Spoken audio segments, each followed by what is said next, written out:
चलो बच्चों, आप सभी का स्वागत है गुरु कृपा क्लासेस में। अब हम करेंगे क्वेश्चन नंबर 7। ठीक है, अब ध्यान से सुनना सबने। जो हमारे पास क्वेश्चन नंबर 1 से लेके कहां तक थे, क्वेश्चन नंबर 6, जनरली हमारे पास वहां से क्वेश्चन आ जाता है। ठीक है, अगर वहां से नहीं आया बाय चांस, तो हमारे पास क्वेश्चन जो बनेंगे 8 से स्टार्ट हो जाते हैं। यहाँ से क्वेश्चन 100% एक आ ही जाता है। सिंपल क्वेश्चन पर एक क्वेश्चन जरूर आता है हमारे पास। ठीक है, चाहे वो सीबीएसई बोर्ड के क्वेश्चन पेपर की बात करूं या हम अपने एचपी बोर्ड की बात करूं। ठीक है, इसमें सबसे इंपॉर्टेंट क्वेश्चन है ना हमारे पास एक ये था, क्वेश्चन नंबर 3। ठीक है, ये जो क्या बोलते हैं क्लॉक वाला क्वेश्चन है, जनरली आ जाता है हमारे पास, इसका ध्यान रखना। ठीक है, और जो हमने कल क्वेश्चन किया था 7, मुझे लगता है इसके आने के चांस थोड़े कम आ सकता है ना, ऐसा नहीं कि नहीं आएगा, बट आने के चांस थोड़े कम है, क्योंकि यहाँ से क्वेश्चन हमारे पास जनरली 3 नंबर का आता है। 3 नंबर मुझे नहीं लगता इतना आ जाए, तो आ सकता है। ठीक है ना, तो ठीक है जी। A horse is tied to a patch at one corner of a sphere shaped grass field of side 15 meter by the means of 5 meter long rope। अब ये क्या बोलता है कि भाई a horse is tied to a patch, को बोलते हैं ना हम लोग की खूंटा, समझते हो आप लोग, जिस खूंटा। हाँ, तो ये बोलता है कि यहाँ पे ना एक खूंटा मतलब एक लकड़ी रखी है हमने, ये मान के चलते, और इस लकड़ी से ना मैंने क्या किया है, घोड़े को बांधा है। समझ में आया? और ये बोलता है कि क्या The horse is tied to the patch at one corner of the square shaped grass field of side 15 centimeter। ये बोलता है कि जो ग्रास फील्ड है ना हमारे पास, ठीक है जी, वो बोलता है कि क्या बोलता है कि यहाँ से लेके यहाँ तक कितने मीटर है, वो 15 मीटर है। ठीक है, और ये बोलता है कि घोड़े की रस्सी है वो कितने मीटर लंबी है हमारे पास, 5 मीटर लंबी है। अब क्वेश्चन बोलता है कि क्या फाइंड, अब क्वेश्चन ये बोलता है कि the area of that part of the field in which horse can graze. ये बोलता है कि ये जो घोड़ा है, मान के चलते ये खेत, ये हमारा क्या है, खेत है। ठीक है जी, अब मैंने क्या किया है, एक घोड़ा यहाँ पे बांध के रखा हुआ। ठीक है जी, अब ये बोलता है कि घोड़ा कितने एरिया पे चल सकता है, कितना चल सकता है, जितनी लंबी उसकी रस्सी होगी। मतलब वाला देखना ध्यान से, पहला पार्ट तो ये बोला इसने मैंने। मान के चलते ये हमारे पास क्या है बच्चों, एक स्क्वायर तो नहीं है, बट मान के चलते स्क्वायर फील्ड है।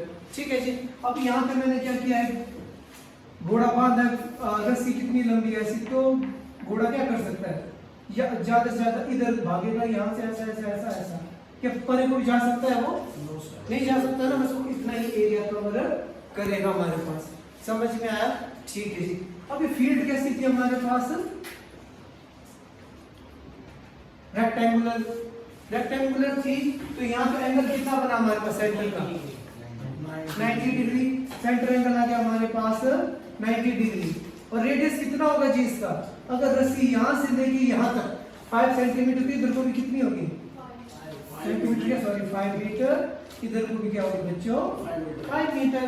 तो इसका मतलब वो कितना एरिया पे वो चल सकता है, कितना चल सकता है, वो सिर्फ कितने एरिया पे चल सकता है। तो इसकी शेप कैसी लग रही है आप लोगों को देखने पे, पिज्जा की शेप। चलो अगर मैं सुना है और ऐसा ये क्या आप लोगों को क्वाड्रिलेटरल लग रहा है, क्वाड्रेटिक लग रहा है कि नहीं लग रहा है, सेक्टर माइनस सेक्टर, यस, जो सेक्टर है हमारे पास, और क्या लग रहा है हम लोगों को, क्वाड्रेंट। तो इसमें हम किसका फॉर्मूला लगाएंगे, क्वाड्रेंट का। That's it. तो जितना क्वाड्रेंट का एरिया होगा उतने ही पोर्शन पे वो क्या कर सकता है, चल सकता है। Question finish. Theta 60 pi R square, ठीक है, कैसे 90 डिग्री स्क्वायर फील्ड है ना, स्क्वायर जो स्क्वायर होता है उसके हर वर्टेक्स कितने डिग्री का एंगल होता है हमारे पास, 90 डिग्री। समझ में ऐसे? ओके, चलो स्टार्ट करते हैं। तो समझ में आ गया ना आप सबको? सर आ गया। तो चलिए, तो सबसे पहले मैं क्या लिख लेता हूँ, क्या होना था इसमें, लेंथ ऑफ रूफ कितना था बच्चों हमारे पास, 5 मीटर। ठीक है जी। उसके बाद इसमें क्या किया हम लोगों को, साइड ऑफ स्क्वायर फील्ड कितना था जी हमारे पास, 15 मीटर, है ना। अब मैं लिखता हूँ कि क्या इसने बोला था, क्वेश्चन क्या था देखो हमारे पास, इसने बोला the area of that part of the field in which horse can graze. ठीक है जी, तो मैं क्या लिख दूंगा, area of field at horse can graze. मैंने बोला उस फील्ड का एरिया जिसमें हमारा जो घोड़ा है वो क्या कर सकता है, चल सकता है, वो किसके बराबर हो जाएगा बच्चों, को हो जाएगा एरिया ऑफ क्वाड्रेंट या सेक्टर, जो भी आपने लिखना है। ठीक है, क्वाड्रेंट नाम क्या दे दूं मैं, ओ A B, O A B. तो अब तो हम लोगों को फॉर्मूला याद है, तो मुझे लगता है डायरेक्ट कर सकते हैं ना। तो थीटा की वैल्यू क्या लिखूंगा direct, 90 degree upon 360 degree multiply by pi R square. Pi की value 22/7 multiply by R. R कितना तो बच्चों हमारे पास 5 मल्टीप्लाई बाई 5। समझ है ना, जितनी रस्सी होगी, अगर यहाँ से लेके 5 से इधर को भी कितना होगा, ऐसा तो होगा नीचे को रस्सी बढ़ जाएगी या घट जाएगी, हो सकती है। ठीक है जी, तो देखो 0 से 0 कैंसिल हो गया हमारे पास, 9 1 जा 9, 9 4 जा 36, 2 2 जा 4, 11 2 जा 22. So we will left with how much, 25 multiply by 11 upon 14. तो कितना है जी हमारे पास, कितना मतलब है 11 मल्टीप्लाई बाई 25 अपॉन 14, यही बोला था ना। अच्छा जी, 25 को अगर मैं 11 से मल्टीप्लाई कर दूं तो कितना आएगा जी हमारे पास, क्या है 275 अपॉन 14, तो हमारे पास 19.64 मीटर स्क्वायर। पूरे के पूरे खेत में सिर्फ कितने एरिया पर वो घोड़ा चल सकता है, कितना चल सकता है, 19.64 मीटर स्क्वायर। चलो बच्चों, तो हम क्या करेंगे, आधा क्वेश्चन हमने कर लिया था। ठीक है, पहला क्वेश्चन था हमारे पास कि जो हमारे पास पहला क्वेश्चन था कि हमारे पास रस्सी क्या थी, हमारे पास घोड़े की 5 मीटर लंबी थी। तो क्वेश्चन था कि भाई 5 मीटर लंबी रस्सी जो घोड़े के साथ बंधी है वो कितने एरिया पे चल सकता है, ग्रेज कर सकता था। ठीक है जी, तो अगला पार्ट हमारे पास इसी क्वेश्चन का ये बोलता है कि अगर मैं क्या कर दूं, इस घोड़े की रस्सी को जो 5 सेंटीमीटर थी, ठीक है, 5 मीटर थी, उसको बढ़ाकर 5 मीटर की जगह क्या कर दूं, 10 मीटर लंबा कर दूं। ठीक है, तो ये बोलता है कि जो वो उसका एरिया था, जिस एरिया में वो ग्रेज कर रहा था, उसमें कितना फर्क पड़ेगा। समझ में आई बात। जो हमारे पास ये वाला था, मान के चलते हैं, पहले वो क्या कर रहा था हमारे पास, मान के चलते हैं ये हमारे पास स्क्वायर तो नहीं है ये हमारे पास, तो क्या है हमारे पास, ध्यान से देखना आप लोगों ने, मान के चलते हैं बच्चों, ये हमारे पास क्या था, ये स्क्वायर ही था, मान के चलते। ठीक है, तो इसने बोला था कि पहले मान के चलता हूँ मैं, ये यहाँ से लेके यहाँ तक क्या था हमारे पास 5 मीटर था। अब उसने बोला कि मैं क्या करूँगा, घोड़े की जो रस्सी है उसको 5 मीटर की जगह क्या कर दूंगा, 10 मीटर कर दूंगा। ठीक है, तो मान के चलते हैं 10 मीटर हमारे पास यहाँ तक होता है। ठीक है, तो कुछ इस तरीके से।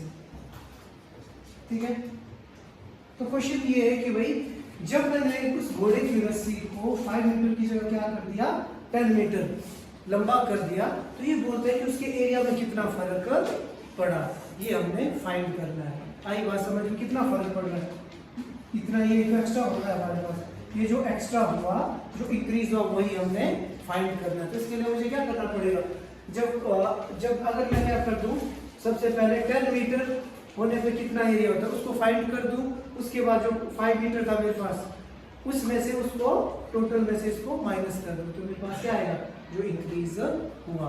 आई बात समझ में कि नहीं आई।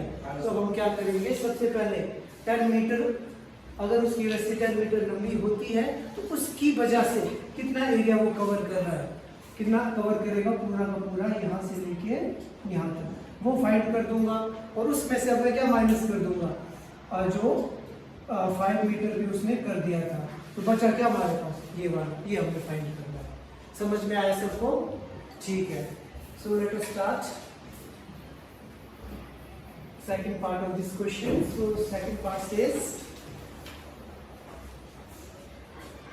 तो ठीक है जी, तो मैं बोलता हूँ न्यू लेंथ ऑफ, अब बढ़ गई ना हमारे पास, न्यू लेंथ ऑफ रूट, पहले 5 मीटर थी, अब की बार कितने बचे हमारे पास, 10 मीटर। बाकी तो सब कुछ सेम रहेगा हमारे पास, खेत भी वही है, घोड़ा भी वही है, एंगल भी वही है। तो सीधा मैं लिख लेता हूँ एरिया ग्रेस्ड बाय हॉर्स। ठीक है जी, घोड़ा कितना करेगा, जितना एरिया किसका होगा, आपके एरिया ऑफ क्वाड्रेंट, जो हमारे पास क्वाड्रेंट का क्या होगा, एरिया होगा। तो कितना होगा बच्चों, वो एंगल कितना होता है, 90 degree upon 360 degree multiply by pi R square या 3.14, एक ही मतलब है हमारे पास। ठीक है, इनटू आर स्क्वायर। अब आप लोग सोच रहे होंगे कि सर ने प्रीवियस क्वेश्चन में 22/7 लिया और इस क्वेश्चन में आपने 3.14 क्यों लिया? हाँ जी, चलो गिवन नहीं भी हो तो कोई बात नहीं, अच्छा गिवन है हमारे पास, वो भी ठीक है। अगर गिवन नहीं भी होती ना, अगर मैं 22/7 लेता ना, तो मुझे क्या होती, कैलकुलेशन 7 अपॉन में आ जाता, तो कैलकुलेशन करने में थोड़ी प्रॉब्लम होती है। यहाँ पे देखो 3.14 है, ऑलरेडी इसका डेसिमल हटाऊंगा तो क्या आ जाएगा, 100 से 100 कैंसिल हो जाएगा, कैलकुलेशन हमारे पास इजी हो जाएगी, इसलिए। ठीक है, तो 0 से 0 कैंसिल, 9 1 जा 9, 9 4 जा 36, तो हमारे पास कितना आ गया बच्चों, 314 upon 4 multiply by 100 multiply by 100। समझ में आया? ये देखो, ये 1/4 यहाँ पे लिख दिया मैंने, इसका डेसिमल हटाया तो नीचे क्या आ जाएगा मेरे पास, 100, 10 10 100, सो 100 से 100 हमारे पास क्या हो गया, कैंसिल। अब मैंने क्या करना, 314 को 4 से डिवाइड कर देना है, 314 डिवाइडेड बाई 4, तो कितना आ जाएगा, 7 4 जा 28, 3 बच गया, 8 4 जा 32, 20 बच गया, तो कितना हो गया हमारे पास, 50 मीटर स्क्वायर। ये किसका एरिया आ गया बच्चों हमारे पास, 10 मीटर रस्सी होने के बाद। बट क्वेश्चन में क्या पूछा था, कितना इंक्रीज हुआ, तो वो अब हम फाइंड करेंगे। यहाँ तक किया सबने, सबको समझ में आया कि नहीं आया? आया जी, ठीक है जी। तो लास्ट पार्ट है हमारे पास इस क्वेश्चन का, हम लिखेंगे increased area is equal to previous old area minus new area minus old area। ठीक है, तो नया भी कितना है हमारे पास, 78.50 माइनस पिछला कितना था, पिछला था जी हमारे पास 19.64 मीटर स्क्वायर। अब इसको माइनस करके जो भी आएगा बच्चों हमारा, वही हमारा आंसर होगा। 10 में 4 माइनस करता हूँ तो कितना आ गया हमारे पास, 6 आ गया, यहाँ पे बच गया 4, 14 में 6 करूँगा तो 8 आ जाएगा, यहाँ बच गया 7, और यहाँ पे कितना बच गया मेरे पास, 17 में 9, 8 आ गया, 6 में बन गया तो 5 metre square. So that is your answer, 58.86। Most important question है हमारे पास। ठीक है, बस इतना सा ही था ये क्वेश्चन हमारे पास। समझ में आया कि नहीं आया?